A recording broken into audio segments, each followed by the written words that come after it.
What do you expect me to do with that? Stick it in your ear. What? Oh, it's only a little one. Listen, that's that. Listen, it's important. What? It's the Dogan captain. I can't speak Dogan. You don't have to. Just put this in your ear. There. Have a good time. Message repeat. This is your captain speaking, so stop whatever you're doing and pay attention. First of all, I see from our instruments that we have a couple of hitchhikers on board our ship. Hello, wherever you are. I just want to make it totally clear that you are not at all welcome. I worked hard to get where I am today, and I didn't become a captain of a Vogon ship simply to turn it into a taxi service for a lot of degenerate freeloaders. I've sent out a search party, and as soon as they find you, I shall turn you off the ship. If you're very lucky, I might read you some of my poetry first.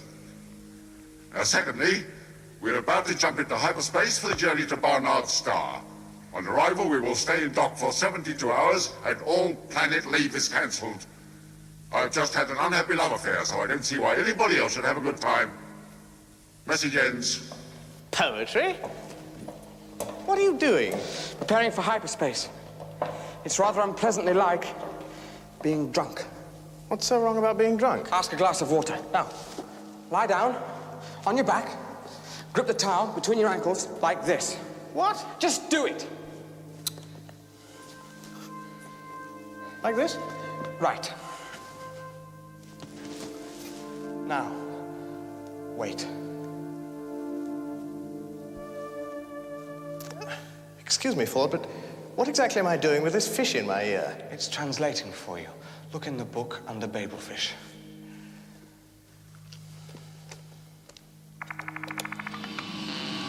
What's happening? We're going into hyperspace. I'll never be cruel to a gin and tonic again. The Babel fish is small, yellow, leech-like, and probably the oddest thing in the universe. It feeds on brainwave energy, absorbing all unconscious frequencies and then excreting telepathically a matrix formed from the conscious frequencies and nerve signals picked up from the speech centers of the brain. The practical upshot of which is that if you stick one in your ear, you instantly understand anything said to you in any form of language. The speech you hear decodes the brainwave matrix. Now, it is such a bizarrely improbable coincidence that anything so mind-bogglingly useful could evolve purely by chance that many thinkers have chosen to see it as a final and clinching proof of the non-existence of God. The argument runs something like this. I refuse to prove that I exist, says God, for proof denies faith, and without faith I'm nothing. But, says man, the Babel fish is a dead giveaway, isn't it? It proves you exist, and so therefore you don't. QED. Oh dear, says God, I hadn't thought of that, and promptly vanishes in a puff of logic.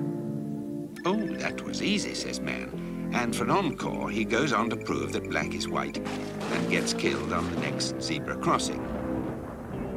Most leading theologians claim that this argument is a load of dingo's kidneys. But this didn't stop Ulan Kalufin making a small fortune when he used it as the central theme for his best-selling book, Well, That About Wraps It Up for God. Meanwhile, the poor Babel fish, by effectively removing all barriers to communications between different cultures and races, has caused more and bloodier wars than anything else in the history of creation.